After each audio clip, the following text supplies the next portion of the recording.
Welcome back. It's fantastic to have you with us. It's fantastic to just have witnessed very good conversation with Deputy Secretary General Mircea Joanna. And we are going to look even more to the future of NATO with our fantastic panelists. My name is Michał Baranowski. As Kasia mentioned, I'm a director of the Warsaw office of the German Marshall Fund of the United States. It's really a great pleasure to have with us friends, experts, and political figures that know all about NATO and are thinking about NATO's future. We are here with General Andrzejczak, who is the Chief of General Staff of Polish Forces General. It's great to have you with us virtually, but still in Warsaw. Ambassador Braže from NATO, Assistant Secretary General for Public Diplomacy. Ambassador, great to have you with us. State Secretary Tone Skogen from Ministry of Defense at Norway. Minister, it's great to have you with us as well. And last but definitely not least, great friend, General Hodges, personally, and a friend of Warsaw Security Forum, Ben, wonderful to have you with us this year as well. So at this panel, we want to look at what's happening in NATO's neighborhood, what's happening politically. We have been, of course, living in a new world with President-elect Biden coming eventually to the White House on January 20th. I think we'll stick with this assumption for this conversation. We'll look to the challenges that rising powers like China are facing, are giving to us in the transatlantic alliance. And we are also going to look specifically at the capabilities that we need to further develop and the capabilities that we have now present on the eastern flank, on the southern flank, and very much on the northern flank of the alliance. Perhaps with the northern flank, let me first go to State Secretary. Minister, I wanted to ask you a little bit more political question to start with, but also then ask about your neighborhood. The political question is about a new situation in Washington, D.C. and opportunities, perhaps, and some challenges, if any, that we might be facing given the transition of power in Washington, D.C., given the new presidency of President Biden. But also, I wanted to ask you about your neighborhood and about the Arctic. Arctic has been increasingly a volatile place where NATO is facing both China and very much Russia. Tell us about how things look from over there, up north, even further north than in Poland. Over to you. Okay, thank you, and good afternoon to all of you. It's indeed a pleasure to be with you. Let me just start by answering your first question. Needless to say, the US is Norway's most important ally and also has been a close friend for many, many years. And we have a long tradition of working quite well with whatever administration is in office in the US. We are, of course, now preparing for the next administration, but I believe it's also fair to say that although we have all been witnessing messages and some unusual wording at times, it's at the same time important to see what has actually been done from the US side when it comes to Europe and NATO, and not only listen to what might have been written in tweets and issues. So even though there has been some challenges, I believe it's fair to say that we have worked quite well with the US also during these past 4 years, and we look very much forward to also work closely with the next incoming administration. But then let me turn to your question about our neighborhood, and as you said, being part of the high north, and I'm very happy to have this opportunity to share some thoughts on Norway's perspective on Russia and the Arctic. NATO faces a complex political and military environment and from Russia as an immediate geographic neighbor to China, whose increasing global role is felt by all allies. The High North, needless to say, is a priority for the Norwegian government, as well as being of strategic significance to NATO. And we are happy to say also that the Arctic is a region of relative stability and also has a good history of cooperation. At the same time, Russia is re-establishing military and civilian infrastructure in the Arctic, and Russian military activity in the High North is increasingly complex. The High North remains, I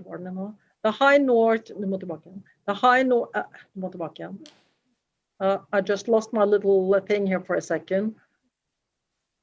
The High North remains one of the most important patrol areas for the Russian submarines. And Russia is continuously strengthening its ability to threaten the sea lines of communication. They also increase their ability to engage long-range targets and to disrupt reinforcements to the entire European continent.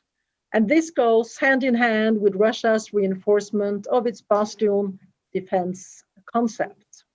So over the past decade, Russian military modernization has emphasized long-range precision-guided weapons, increased readiness, and strategic mobility. And this means that warning times for allies have been reduced to hours and days. These capabilities have the potential to threaten the transatlantic link and the ability also of the United States to reinforce Europe. And we saw during exercise Ocean Shield last year a live demonstration of the consequences of Russia's reinforced bastion defense. Russia demonstrated during that exercise the ability to actually isolate the whole Scandinavian peninsula. So as such, Russia's developments and activity in the High North poses a direct challenge to the entire alliance. The increased use of the High North for strategic signaling also demonstrates the importance of transparency and openness. And Norway continues to emphasize the importance of transparency and of dialogue. So during periods of heightened tension, it is especially important to keep military channels of communication open. In order to avoid unintended escalation and incidents, Norway works to preserve predictability, transparency, and communication. And that is why Norway also maintains military channels of communication with Russia, even after we suspended the bilateral military cooperation after the illegal annexation of the Crimea. So we maintain our direct line of communication with Russia's Northern Fleet, our incidents at sea agreement, as well as our border and coast guard cooperation. When conducted in a transparent and predictable fashion, we believe that increased Allied military activity contributes to regional stability. The increase in Russian capabilities and activity have led to increased interest from our allies to train and exercise in our region, including in the Barents Sea. And Norway, we certainly welcome Allied attention to the High North and the establishment of the Joint Force Command in Norfolk. The JFC Norfolk and the re-establishment of the US Second Fleet ensure that crucial sea routes for reinforcements and supplies to Europe remain secure. So Allied readiness and interoperability in demanding Arctic conditions underpin credible deterrence and defense. So credible deterrence and defense is the best guarantee for continued peace and stability in the Arctic, as seen from a Norwegian point of view. So hopefully that gives you some issues relating to how we look at things from, as you say, they're high up in the high north. So I'll leave it with that for the time being. Thank you. Thank you very much, Minister, and thank you for emphasizing the need and the importance of the high north for the rest of the alliance as well. The importance of ability to reinforce Europe from the United States. I think we'll come back to the aspect of military mobility, both across the ocean and on land. We went up north. I now would like to go a little bit further east, so to my capital, to Warsaw, and turn to General Andrzejczak. General, NATO has, Minister has just shown her view from high north. I wanted to ask you how the alliance is doing when we are talking about thinking about the security of the eastern flank. The past number of years, really since the Wales summit, have witnessed transformation of the alliance, strengthening of the eastern flank. But looking sort of closely at the challenge that Minister pointed out, looking closely at Russia, what are the gaps that you are seeing? General, over to you for beginning of a conversation. Hi, Michał. It's nice to see you, and good afternoon for everybody in Warsaw and everybody in this part of the globe, and good morning for those in the other side of one. Yeah, definitely. We have a lot of challenges in the eastern flank, and I got a feeling that Poland is playing extraordinary and a special role here. So we're defending our values, we're defending independence. But just before I go into the description, today we have the 102 anniversary of regaining independence in Latvia, and one of our panel is the lady Baiba Braže from Latvia. So all the best for all Latvians, and especially for great Latvian warriors. Daudz laimes Latvijas Republikas sits otrā proklamēšanas gada diena. That's the best I can say in the Latvian language. At least I just tried. Talking about the eastern flank, and from a higher strategical perspective, I spent 2.5 years circulating and talking to my friends, Chief of Defense, starting from Estonia down to Latvia, Lithuania, up to the Romania, the Black Sea. Talking about how they see the security. So definitely we have the same language and the same understanding how it works. In a strategy, it's simple. Namely, it's pointed that Russia and the terrorism is the biggest threat, and that's from a military point of view. That's what we should focus on. But the longer I'm talking, longer I'm studying and considering, I think we should talk more about the regionally oriented, but also to be much more open and flexible, building a security environment and building security architecture. So definitely what we need is the Baltic, concerning the Baltic area, the additional, but not only. This is talking about Sweden and Finland, additional, not NATO, but the European Union countries, but very high standards concerning armed forces, but also highly integrated in the structure and all those capabilities. So my understanding is just to talk and to support the table that we could put much more players, critical players in the region. So Sweden and Finland, definitely, once we're talking about this part of our joint operation area, saying it much more in a little bit in military language. Going down to the Black Sea, which is getting more and more important. Right now, we see the situation in Ukraine. We see the situation on the Black Sea. We see the aspiration of Turkey. We see what's going on in the Mediterranean, which is directly connected to the Black Sea region. And I'm talking to General Petrescu in Romania. We see additional strategical hub in the sole direction.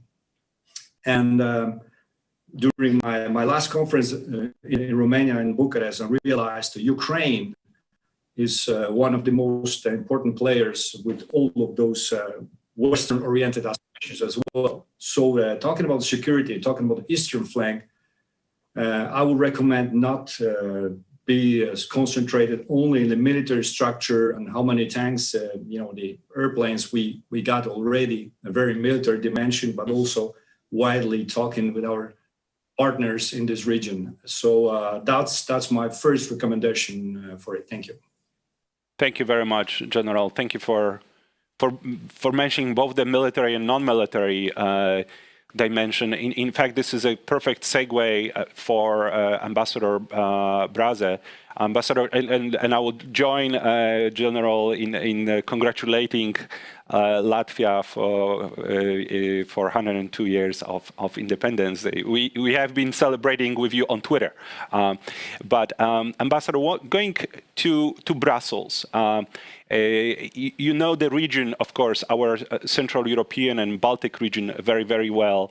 And I wanted to, we heard from the north, we heard from the east, but also going south to the Black Sea. I wanted to ask you for your view of the work that lies ahead of the alliance in the coming year. I mean, it's very likely to be a NATO year. There will be a new opening in Washington, D.C. The NATO 2030 process is coming to a conclusion.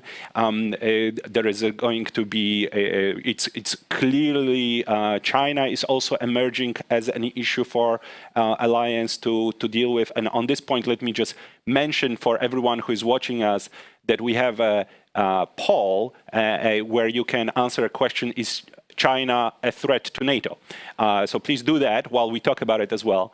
But Ambassador, if you could chart out for us your views in what to expect, what are the opportunities, but also increasing challenges to the alliance, and maybe focus, if we could ask you a little bit about the NATO 2030 process, because many of the people watching, many of the policy wonks watching would love to hear a bit of the direction of this discussion. Ambassador, over to you. Thank you very much, and hello Warsaw, and hello Norway, and dear Ben, I'm not sure where you are, but good to see you on the screen. Here in Brussels, it's still NATO, it's still the strongest and most successful political military alliance in the world, and it has been that for more than 70 years. And of course, the 2030 vision that Secretary General launched is very much about maintaining NATO as the strongest political military alliance in the world. And when we look at it, what does it mean in practice? It means adaptation. It means adaptation on all three big pillars. The strategic concept provides for three main core tasks of NATO, as you well know: the collective defense, the crisis management, and cooperative security. And so while maintaining the core tasks and making sure that the defense and deterrence is there, to make it stronger militarily also means that NATO, of course, has to make the decisions to adapt on the military side. And that includes not only changing the concept, so defense and deterrence in the Euro-Atlantic area is one of the concepts which will very much mean the sort of adjusting it to today's realities. As you rightly pointed out, while Russia is still there as a security risk and threat to the allies, and its unpredictable behavior poses constant challenges to basically 360 degrees for NATO and for the partners.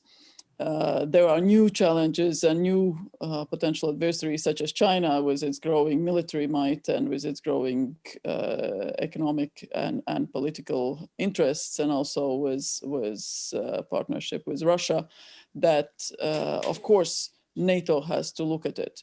So on the military side, it's about new capabilities. The allies, of course, seeing these type of risks and challenges, are gaining new capabilities. NATO is gaining new capabilities, and we can look at the whole spectrum. On the political side, obviously, it's about the maintaining unity of the alliance, and we have always been different when we look, whenever through NATO's history, it's like a big family. So even in family, we are different, we have differing opinions. It's about how we come together and how we find this gravity of power of making the political decision. And I can only say that NATO is united.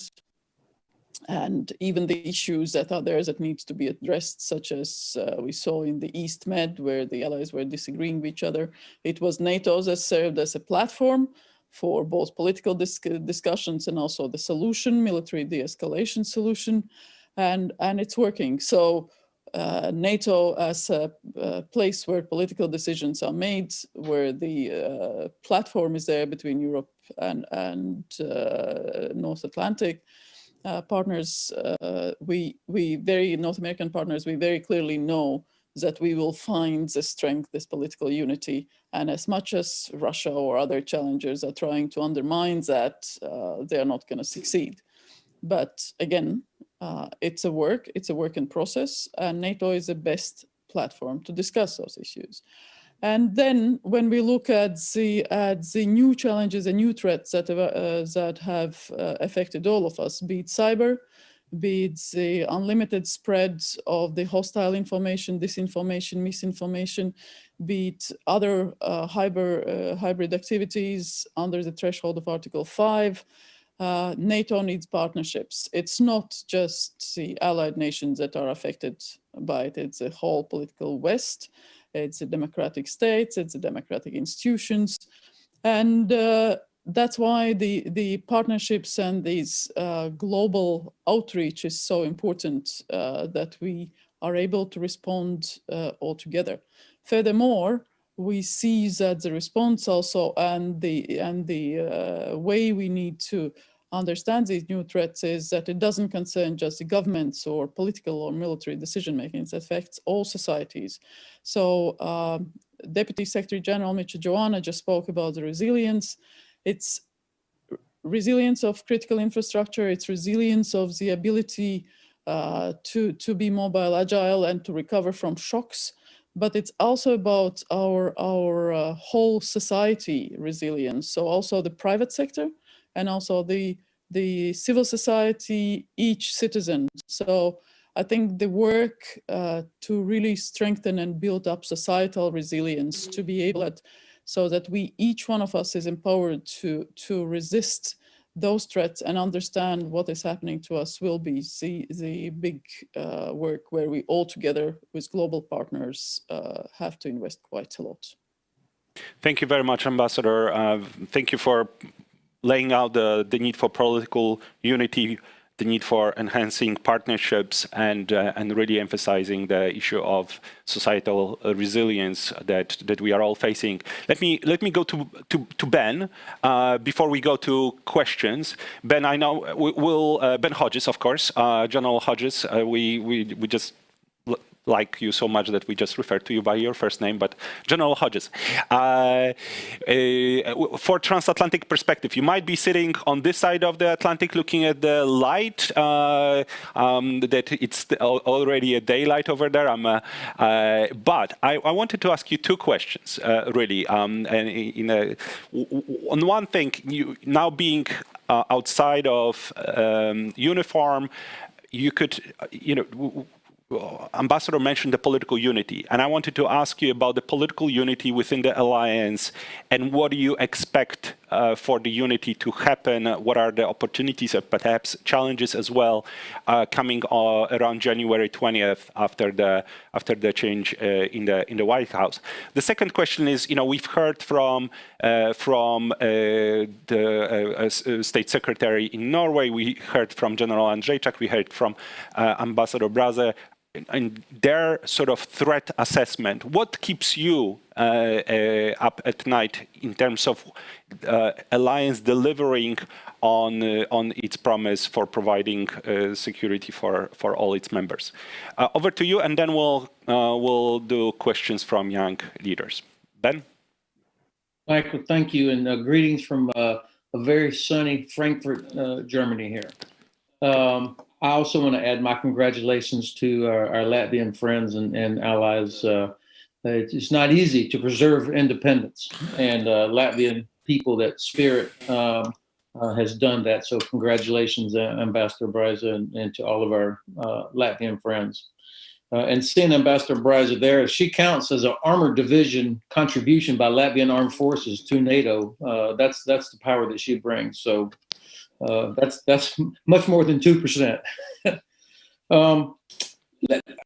Also, Michael, if you'll allow me, I'm always surprised why people complain or criticize NATO. Is it obsolete, or is it still necessary? Is this something from the old days? The ambassador is exactly right. It is by far the most successful alliance in the history of the world. Nobody's ever said it was perfect, but in the nature of coalitions of 5,000 years of military history, it's always been a challenge. And the fact that our great alliance has grown from 12 to 30 with other nations in the queue wanting to get in, that tells you everything you need to know about our great alliance. And the way, think about where we were in 2014 and then 2016 and today. Not many large institutions in America could make major organizational changes the way that our alliance has. So I think this is important. And it also, every member of NATO has been in a war with at least one other member of NATO before they joined the alliance. So if nothing else, for over 7 decades, think about the reduction of conflict amongst all the nations. We lost our war with Canada. We don't want to do that anymore. So by being in NATO with them also, that's to our benefit. And there's nobody knocking on the door of the Kremlin saying, please let us in. Nobody. They are knocking on the door in Brussels saying, please let us in for a reason. Obviously, we have plenty of work to always do. We've got to fix the relationship with Turkey, for example, but the health of the alliance is as good as I've ever seen it in my decades in uniform. You can be sure that President Biden, when he takes office, and I appreciated the way State Secretary Skogen characterized this, very well done. He will be our president on January the 20th, and he will bring with him a more traditional approach to diplomacy, to international relations. He will remove all doubt about America's commitment to NATO. That will never be a question that comes up. It just won't be a question. Nobody will wonder, is President Biden, is the United States committed to our great alliance? Yes. Even if not one nation spent a penny, a euro, a zloty, or a pound, or a krona on their own defense, America's prosperity is directly tied to prosperity in Europe, our largest trading partner, the European Union. So it's to our benefit that Europe is stable and secure, regardless of how much people invest in their own defense. Secondly, the United States does not have the capacity to do anything alone. We just don't have it. Even with the biggest defense budget in history, our armed forces, our great Navy, they are too small and too stretched to do everything that needs to be done. So we have to have allies. And I'm sure that President Biden, he's already said that. So you will see a more cooperative approach, if you will, towards working with our allies, because we need allies, and particularly we need a strong European pillar without a lot of American presence, because I do believe that in about 5 years, we are going to be in a kinetic conflict with China. Not massive war, but kinetic. Missiles, planes, ships. When you listen to the language coming out of Beijing about Taiwan, for example, and they see that we did nothing, we did nothing about Hong Kong, I think they feel emboldened. They are building ships today at the rate that we were back in 1944. 24/7, the Chinese are. And so the United States is going to need a very strong European pillar to continue to deter the Kremlin without a lot of American presence if we get into a conflict. So then you ask me, what keeps me awake at night? Honestly, at my age, nothing keeps me awake. I'm asleep about 15 seconds after the lights go out. But I will say our biggest risk is things that undermine the cohesion of NATO, things that erode. If Norway is not confident in the United States, if Poland is not confident in the United States, or if Germany, or if other countries are not confident in Germany or France, it's not just about the U.S. It's the whole cohesion of the entire alliance. If we lose that, then we are all we're gonna be in a difficult place. And hand in hand with that is our civilian leadership. If our civilian leaders aren't willing to talk to their own populations about threats, then why would any taxpayer be willing to invest in defense if their prime minister or their president or their parliaments don't speak candidly about the threats? Thank you very much.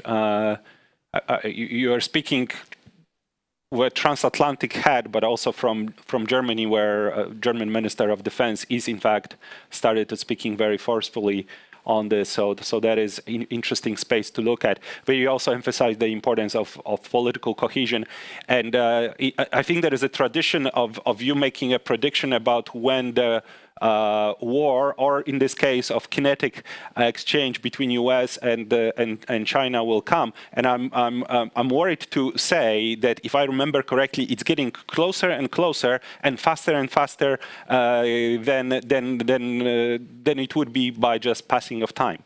And in fact, let me now turn to the questions from young leaders. One of them is with a focus on China. So let's play those. Let's go to those. My name is Gordon Rooney, and I am asking this question from the United States, and I'm taking part in the New Security Leaders Program. Here's my question. Is China's Belt and Road Initiative a potential threat to Europe's security? If so, what more can NATO do to counter this potential threat? If no, what opportunities exist for Europe through BRI? Hi everyone, my name's Haymond. I'm a candidate for the Academy of Young Diplomats. My question is, how does NATO consider disinformation as a contributing factor to violent conflict in Syria, for example, as compared to traditional indicators such as socio-political and economic inequalities and governance issues? Thank you. Well, thank you very much for those questions. I'm going to try to speed up a little bit because we have about 16 minutes for our panel. I would like to ask Ambassador Braže about the question of disinformation, and Ben, I would like to ask you about the BRI. So, Ambassador, over to you, and then please, for those who are watching us online, please come with your questions through the chat function. That will come to me as well. Ambassador, over to you. So there was a...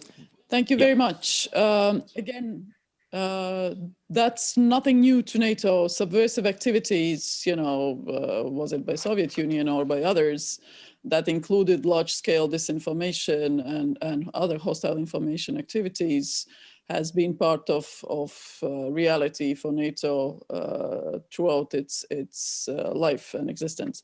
And currently it's no different. We are faced with, of course, hostile information activities. We are faced with subversive actions, and you have all been witnesses. There have been things that have played out in public, and they have been fact-checked and debunked. COVID was a particular example. During COVID, we clearly saw that there was not only the usual Russian state-funded information sources that were doing their fair share of information attacks, and also against NATO in particular, such as fake Secretary General letters and some mini campaigns. But there were also quite interesting dynamics from China, from the official accounts of Chinese spokespersons and officials and embassies. Mostly turning on NATO, on our allies and our responses to COVID, but also on the West as such. What we do at NATO, it's very complex. It's across the board. So first we act, such as, for example, on COVID. Before communication, we acted. Actually, allies were providing help to each other. The military was providing help to civilians. Allied planes flew more than 350 flights to help others, bringing relief, bringing military hospitals, bringing medicines, and so on and so forth. Of course, we communicate about it. We communicate with facts, with true facts, and using the most modern communication means. There has been a lot of investment in NATO's communication capability, both in digital, but also skills and people. On top of that, we have a very large program that provides grants and support and engages with various think tanks, academic institutions, NGOs, press and media, and a lot of organizations in allied countries and in the world, meaning that we have face-to-face cooperation with these organizations, and they are the ones who then ensures that truthful, credible information and fact-checking takes place in the allied countries. And especially I would like to say is that free, quality, independent media plays a very important role. The challenge currently is, of course, as we all know, the networks, the distribution networks, social media platforms, variety of other online sources which are able to spread. They don't respect the borders, obviously. It's not about military mobility or anything else. It happens within the 10 milliseconds of each moment. So there, the question and the answer is about resilience, how we ensure that our citizens, that our government officials, each one of us is able to maintain this disinformation hygiene as we speak about cyber hygiene, as we speak about health in general, that we need to very clearly make the steps, not only to recognize and be able to answer, but also not to spread it further. So we have run a number of campaigns. Again, we do the whole set of various programs for enhancing societal resilience. And I think that will be the challenge also in the future, because disinformation and hostile information attacks have meant very much to weaken the democratic institutions and the societies in our countries in general. Thank you very much. And Ben, if you could briefly answer the question on BRI and perhaps enlarge it a little bit to the role that you think NATO should play vis-a-vis China. Give us your take. And we'll go to 3 points. First, this is about great power competition. And great power competition prevents great power conflict, because you're conveying to potential adversaries that we are interested and we're going to invest resources here. And that lowers the chance of a miscalculation by an adversary that we don't care. And so when you compete, it's not just military, it's in all domains. It's in diplomacy, it's in information, and it's in economy as well as military. And so the Belt Road Initiative has been so successful because we have failed as the West to invest in critical infrastructure that nations need. I mean, every country wants better airports, seaports, bridges, tunnels, railroad, highways. Of course, every nation wants this. And we have failed, the West, to compete effectively to do this ourselves. And so nations then turn to China, which comes in with promises of rapid infrastructure development. And of course, they bring with it a huge amount of debt that nations then incur. And then they are vulnerable. The Chinese Communist Party then has leverage. So this is about the competition. Secondly, is it a threat to us? It is, in that when Chinese Communist Party controls significant amounts of transportation infrastructure in Europe, perhaps we are vulnerable if we have to respond quickly to a crisis and we're trying to move troops and forces and equipment around, and the Chinese Communist Party owns seaports on Europe's periphery, or they own the access to bridges, tunnels, and rail networks. That's a vulnerability for us. But this is why we have to compete. And this is why private investment is actually as important as armor brigades and aircraft squadrons. We have to encourage private investments in not just NATO countries, but in other countries in the Black Sea region in particular, in order to make sure we don't become vulnerable to this Chinese investment. What should NATO do? Obviously, when we talk about private investment, this is where the European Union is so important, and where I think NATO and the EU should be collaborating in areas to help make sure that this private investment does not end up, that the Chinese don't end up controlling so much of our infrastructure. I don't see a mission for NATO in the Pacific. I see a mission for NATO to continue being this strong European pillar, while the United States, if we had to fight in the Pacific, it would be with Pacific allies. Thank you very much, Ben. That's very, very interesting. So absolutely the European pillar that allows US to play a little bit more globally. I'm now turning to the questions from the chat, and let me first go to General Andrzejczak and then to State Secretary. General, we haven't yet talked too much about the impact of coronavirus and COVID crisis on defense spending. Poland is obviously spending the 2% on defense, but I wanted to ask you, and we are planning as a country to maintain that. But the tricky question is, if it in fact impacts Poland's ability to spend, what would be the capabilities that you think Poland could do easier without?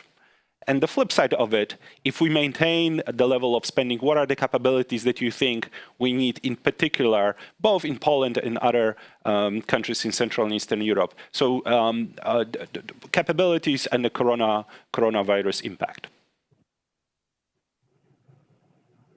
General, over to you. Thanks for a very interesting question.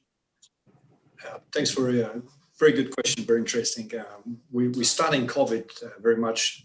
Parallelly, right now, I get on my own conference dedicated impact of the coronavirus and security issues, much more translated into the military language.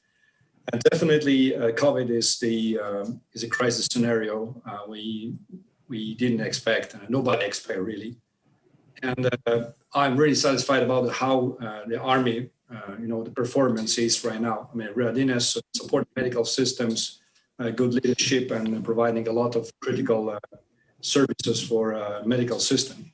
But also we have to keep in mind that it's not a typical business for Army. Our main mission is securing borders, integral borders, as well as be effective and keep readiness in the NATO itself. So COVID is additional mission, and we providing experts, providing medical systems and so on. But I really don't want to have much attention on it and to get a first priority for armed forces as well. Impact on the budget definitely will be. Everybody's talking about the economy. We don't know. There are a lot of question marks what the impact will be internally in Poland, but also in European Union countries, in the United States. Are we buying new capabilities? So a lot of question marks. We try to be as much adaptable and as much flexible as possible. But definitely, we don't want to change our priorities. So Poland, as a critical hub in this part of the Europe and this part of architecture of a NATO, is a land forces oriented army. So that's what I really want to emphasize here. So we putting a lot of investments in the army. My ministers talking a lot about how to increase numbers of troops, but also quality of capabilities. So long-range artillery systems. We got 3 divisions. 4th is being built right now. The 5th multinational as well. So definitely those priorities they don't want to be changed. But additionally, what we observe right now, the performance, very aggressive performance of the Russian army. So air defense as a complex systems, air defense missile systems, still the same priorities, and the 5th generation airplanes. So there will be no change. It's a matter of timeline. It's a matter of our introducing those capabilities in the army, but will not be any specific change. And of course, so 2 new domains are coming, and we're studying when trying to integrate in our multi-domain operational concept. Namely, it will be cyber, and the next one, which we studying very much right now, is space. So definitely, keeping in mind that we are land-oriented, we get us aspiration for a strong air defense and air component capability. We're thinking about the cyber, which is a natural part of a Gerasimov scenario everywhere. It was mentioned a while before about the disinformation as well. So cyber as a part, of course, not only, but as a part of these operations. And also looking up to the space about reconnaissance element, intelligence elements as well as the new one. So those new domains I will specify as areas of future consideration for Polish Army. Thank you. Thank you very much, General. And it's very interesting for you to focus both on land and, of course, on cyber, where we, frankly, even right now, all live, even more so during the pandemic times and its importance. Let me turn to State Secretary. State Secretary, we have just a couple minutes left, but there is one difficult question, and I will give you two. You can choose. One is about, it's a question from Greece. One is from Athens. One is about what would NATO do in case of escalation between Turkey and Greece. The other question is more along the lines of the coronavirus impact on spending, but please choose just one. Norway is spending the 2% on defense. We have been discussing in the alliance the 2% as the benchmark, but there is also a pressure for more flexible, capability-based approach. Which do you think measure is better for the alliance as a whole? And then we'll come to a close of our conversation. Minister, over to you. Well, in the interest of time, and if I could choose, let me try to elaborate a little bit on some of the last points you mentioned. And I mean, definitely the corona situation is affecting us all, but I think what is actually affecting us more than anything else is also the general security situation, which has changed quite dramatically and not for the better in recent times. And forecasts, I guess, also tell us that it doesn't really seem that this will improve very soon. So, I mean, this is something that each country has to deal with, but also NATO as an alliance. And I'm happy to say that Norway, even though we also, of course, are very much affected economically by the pandemic, the defense budget is sort of been sheltered. So we have been prioritized, and we will continue a very substantial increase of the defense budget. And we are also now heavily investing in new capabilities, which of course is also part of our NATO commitment. And we definitely have a commitment to comply with those, and we will be doing that in the years to come. But I would like to add one last point, talking about the present situation. And at least a lesson in this country, I believe, has been very much that we really need to much more focus on what we call the total defense concept. I think that is something that we have all learned these recent years or recent year. It's not only the military and then the civilian. I think this has really told us how we really need to combine the efforts, how we need to utilize all the resources we have, and to how we can benefit and work together, where we can, draw on each other's competence. So that has been a very important lesson to us, and we will definitely build on that also when we plan the defense politics in the years ahead. Thank you very much, Minister. Yeah, the total defense concept, it goes very much hand in hand with what Ambassador Braže talked about, the resilience of our populations, and the general security situation is not improving for sure. The 2020 is not yet over, but I hope that we'll have the next couple months a little bit of a taste of 2021, which I'm sure is going to be much better year. I wanted to thank you, dear panelists, very, very much. I would ask everyone to join in thanking our panelists if we had a full room. But before you go, let me share with you the results of a poll that we have conducted among the participants. The question is China a threat to NATO? And these are the answers. 61% of our participants said yes, 28, almost 30% say no, and 10% are not sure. They don't know. So there is clearly some space for debate. I'm sure that this is going to be an answer that is going to be high on our NATO agenda in 2021. Thank you again for joining us. Thank you for staying with us online as well. And now let me pass on over to Kasia for further conversations for the rest of the second day of Warsaw Security Forum. All the best from Warsaw to all the places out there. Thanks.